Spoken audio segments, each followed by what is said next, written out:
Shri Praful Patel, administrator, दमन, दीव, दादर, नगर हवेली और लक्षद्वीप, नाम ही काफी है।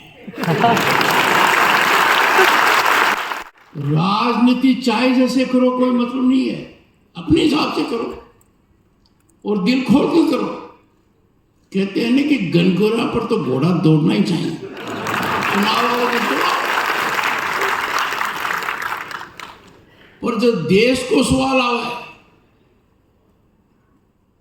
तो यह कौन सोचा कि दाई तरफ जाऊंगा बाई तरफ जाऊंगा। देश को सवाल आओ तो एक ही तरीका हो जाऊंगा। क्या इस पद पर रहते हुए मैं खुद की सोचूंगा क्या?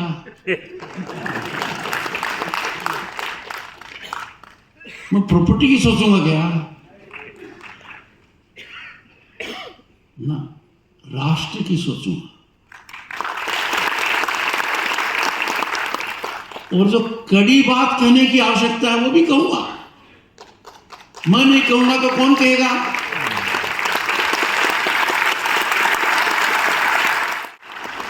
किसी को अधिकार नहीं है भारत के बाहर जाकर भारत की बुराई करने का, भारत के दुश्मनों के साथ बैठने का।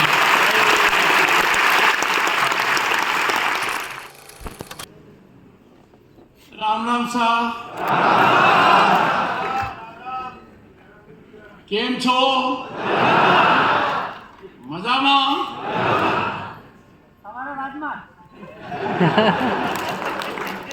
पूरा देश मजा में है।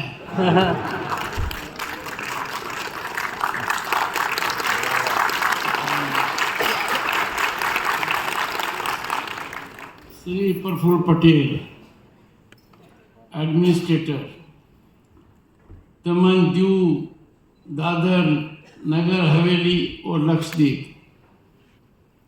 नाम ही काफी है।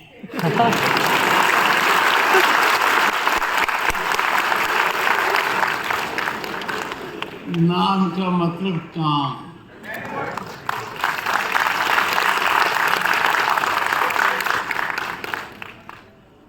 कल से मेरी फिरकी बना रखी है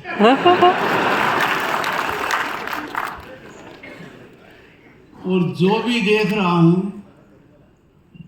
अद्भुत है।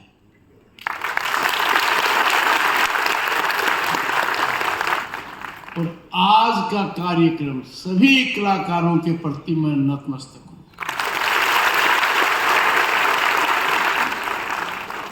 हर सेकंड, हर पल अपने सबको बांध कर रखा। क्या कला का प्रदर्शन था।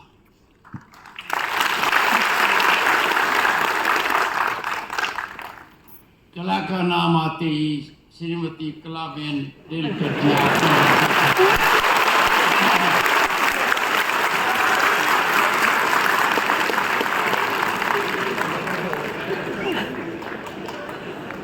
जो 30 साल में नहीं हुआ, 30 साल में कुनी हुआ, वो प्रधानमंत्री नरेंद्र मोदी कर दिखाए।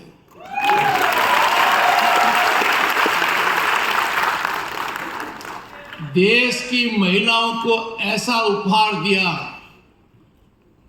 जो विश्व में क्रांति का सबसे बड़ा मील का पत्थर है, महिलाओं का आरक्षण।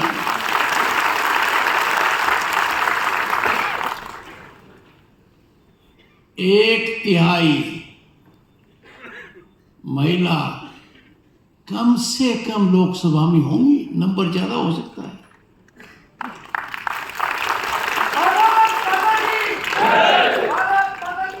और विधानसभाओं में भी रहेंगी। मेरे राइट में 2 हैं। यहां तो एडमिनिस्ट्रेटर साहब ने 50% कर रखा है।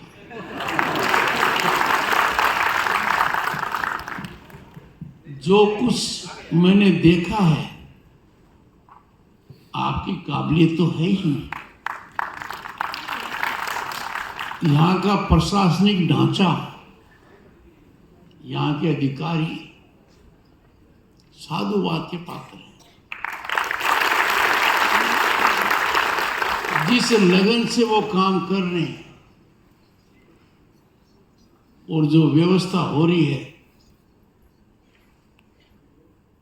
वो टावरा के लिए तो बहुत अच्छी है।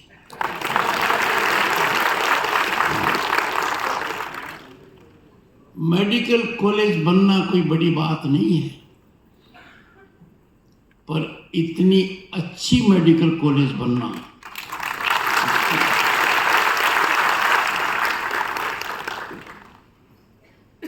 मानकर चलिए, ये मेडिकल कॉलेज एक नया मानदंड स्थापित कर रही है। मैंने देखा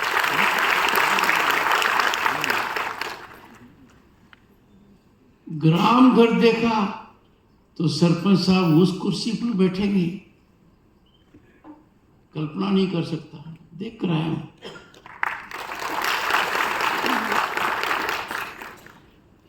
पर आपको बता दूं,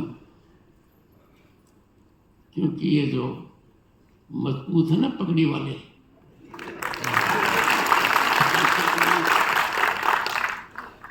आज से 35 साल पहले लोकसभा का सदस्य बना था, 35 साल पहले, और केंद्र में मंत्री था। मैंने देश को देखा है, नजदीकी से देखा है, उस समय क्या हालात थे। जम्मू एंड कश्मीर में मंत्री की हैसियत से गया, सड़क पर 20 लोग नहीं दिख रहे थे, और गत वर्ष 2 करोड़ टूरिस्ट वहां गए।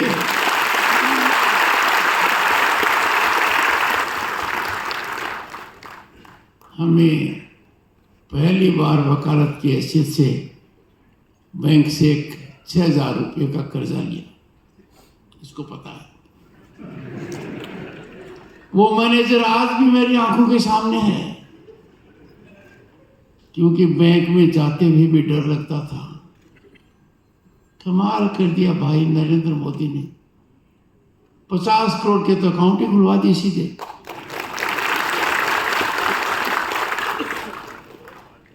और 10 करोड़ किसानों को साल में 3 बार सीधा पैसा मिलता है। मैं रकम पर नहीं जा रहा हूं, मैं जा रहा हूं कि आज के दिन जिस परिवार से मैं आता हूं, कृषक परिवार, वो तकनीकी रूप से इतना मजबूत है कि ये हालात देश में हो गए। देश का जो सोना गिरवी रखा गया था हमारे समय 1990 में, ताकि हम आर्थिक रूप से दुनिया के सामने दिवालिया न हो जाए, तब हमारा फॉरेन एक्सचेंज 1 बिलियन के आसपास था। आज 680 बिलियन पड़े।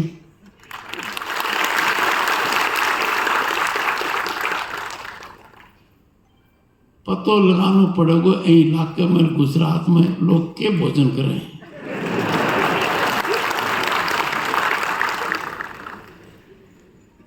मेरा सरकार से कोई लेना देना नहीं है।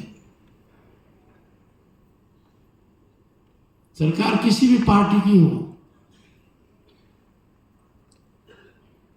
पर सरकार हमारे राष्ट्रवाद से जुड़ी हुई है।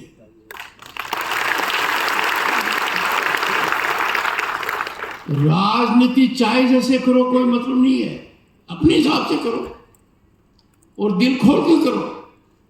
कहते हैं ना कि गनगोरा पर तो घोड़ा दौड़ना ही चाहिए।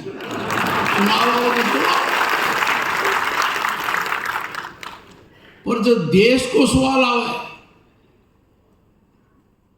तो यह कौन सोचा कि दाई तरफ जाऊंगा बाई तरफ जाऊंगा। देश को सवाल आओ तो एक ही तरीका हो जाऊंगा।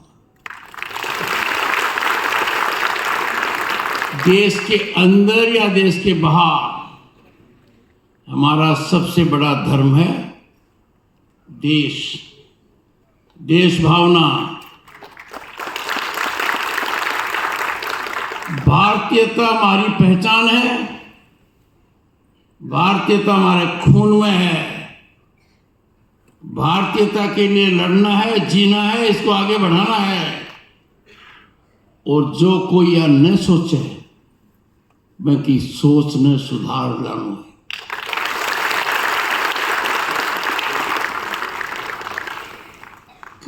कया का मिनख होगा जन अंदाजो ही कुनी देश में क्यों हो रहा है। अरे 35 साल पहले एमपी था तो एक एमपी को 50 गैस कनेक्शन मिलते थे, 50। और एमपी अपने आप ही ताकत था। अरे नरेंद्र भाई नहीं आते, मेरे को तो याद ही नहीं, 10, 12, 15 करोड़ तो मुफ्त में दिए गैस कनेक्शन। दुनिया का मिनख क्या कह रहे हैं कि भाई इन्वेस्टमेंट को और अपॉर्चुनिटी को, पैसा लगावन को और कोई अच्छो काम करने को धरती पर कोई जगह है तो वो भारत है।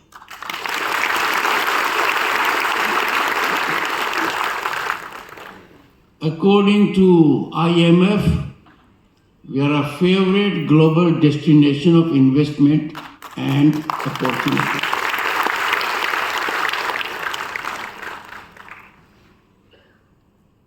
ठान ली है भारत दोबारा सोने की चिड़िया बनकर रहेगा।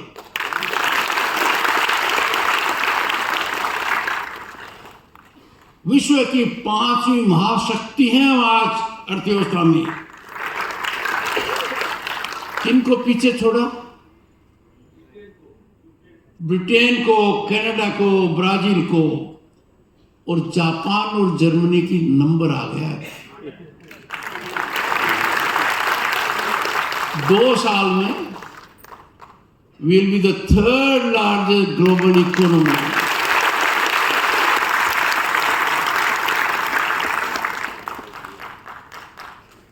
पर सरकार संतुष्ट नहीं है। प्रधानमंत्री जी का संकल्प है, दृढ़ निश्चय है और पैनी दृष्टि है कि भारत को विकसित राष्ट्र बनाना है।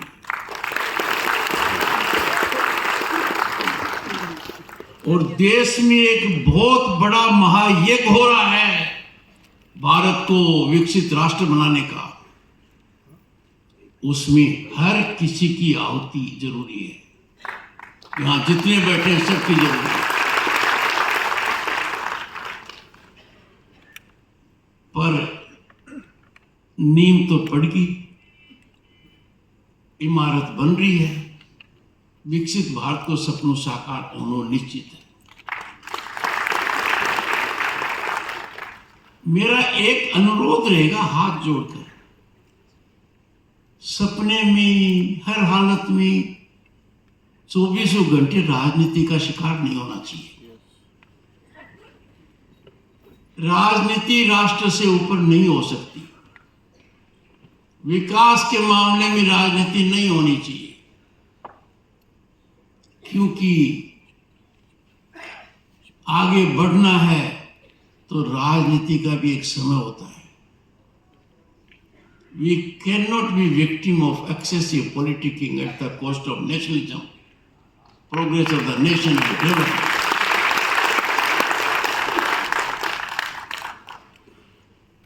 कई कहते हैं कि भाई आप कुछ धनखड़ी से ज्यादा कहते हो। पहली बात, किसान परिवार से आता हूं। दूसरी बात, सोचा नहीं था कि देश के 2nd पद पर रहूंगा। अब क्या इस पद पर रहते हुए मैं खुद की सोचूंगा क्या?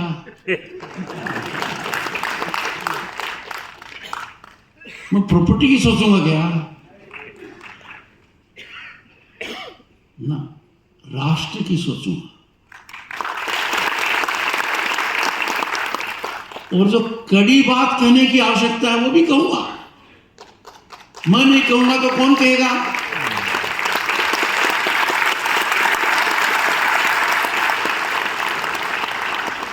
किसी को अधिकार नहीं है भारत के बाहर जाकर भारत की बुराई करने का, भारत के दुश्मनों के साथ बैठने का।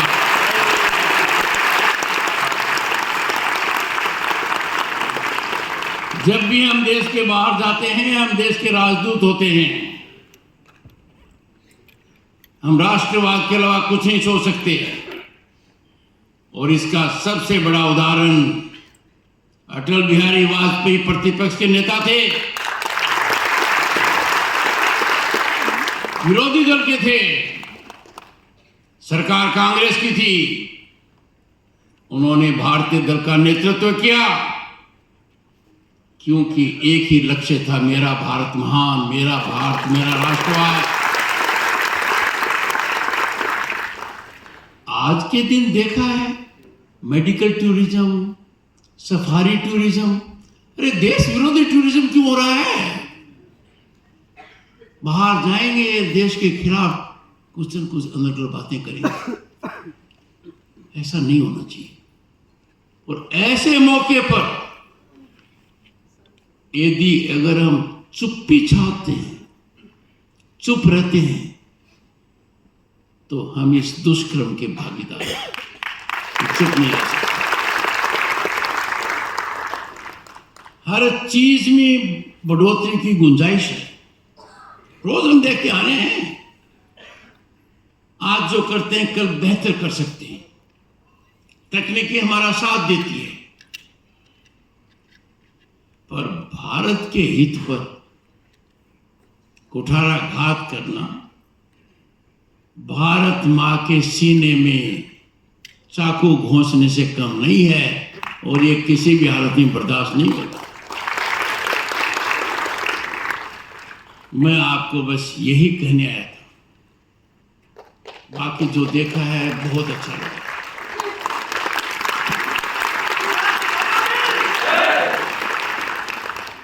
आप सबको बहुत बहुत शुभकामनाएं। समाज के अनेक वर्गों से मेरी मुलाकात हुई है। मैंने उनको भी दो बातें कही हैं कि पैसे के फायदे के लिए विदेशी सामान का उपयोग क्यों करते हैं?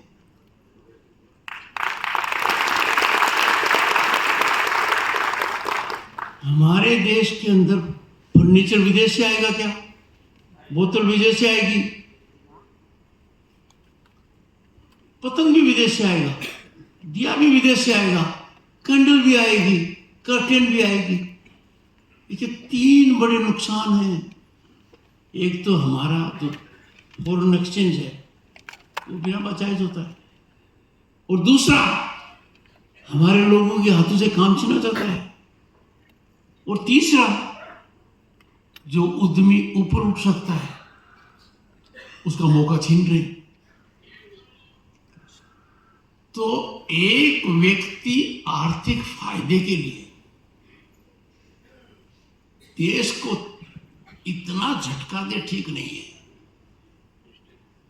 पर वो दे या नहीं दे, आप अपने जीवन में, रोजमर्रा में तय कर लो। Be vocal for local.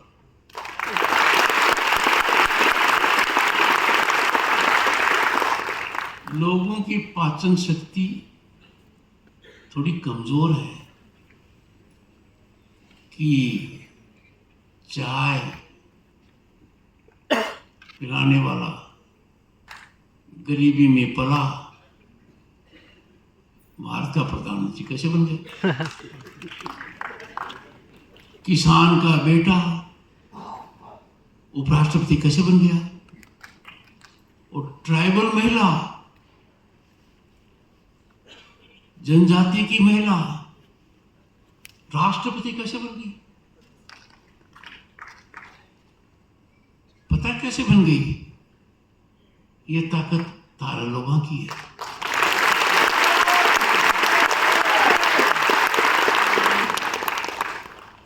जन्म से एक ही अधिकार है और वह समानता का। बस ये भारत में हो रहा है और दुनिया अचंभित है। बहुत बहुत शुभकामनाएं। बहुत बहुत